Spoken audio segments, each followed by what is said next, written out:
hooking up the taps and cleaning all the glasses. Symposion in West Boise is opening their doors today.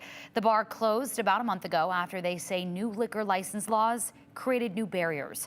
Our Andrew Bartline has followed this law for us since the legislative session. And Andrew, it all comes down to how a business can lease a liquor license. Yeah, and it's been complicated too, creating some confusion with the multiple bar owners we've talked to over, the past couple months since this really was signed into law, now enacted at the beginning of the month. Symposion says they are now still able to lease that same liquor license they've relied on for years, though they're only on a 6-month extension. For years, a liquor license in Idaho has been treated like property.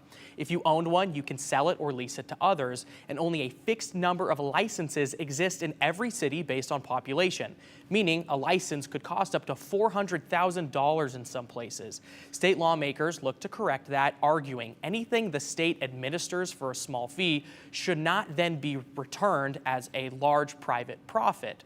Well, the new state liquor laws are stopping these private liquor license transactions through attrition. So any new liquor license administered by the state after July 1st cannot be transferred. And a license administered before that by the state, since the law took effect, well, they can be transferred one more time before the state would take it back and reissue it to somebody else. Symposion says they got lucky. Yes, it is correct. How it's going to play out, I don't know.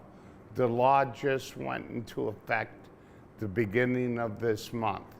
So what it's going to do or how it's going to affect our business in the future, I still don't know. I'd like to, but I don't.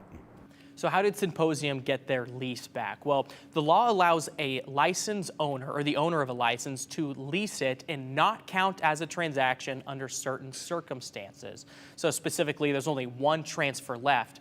Well, it wouldn't count as a transfer if it was leased to a business that is on a property prior to a year from that lease date, and then a year after the lease, they would have to stay at that same spot too. Symposion is back to normal operations. Their owner hopes to negotiate a term longer than just that 6-month period, but has no guarantees at this point. He says 3 months from now, Morgan, he's going to go back to the lease owner and say, maybe we can negotiate something else, but they're at a 6-month timeline right now. Have you heard from any other businesses that are running into the same issue? I've talked to Ted Challenger quite a bit. Okay. He's very frustrated with just the laws at large. He owns like Karma, downtown Right. Boise, a couple other of what would you consider to be clubs. He says the whole thing's confusing, and he's at a position where he doesn't think he's going to lease anything at all. He'll just sell to the highest bidder when he's done. Makes sense. Okay, Andrew, thank you.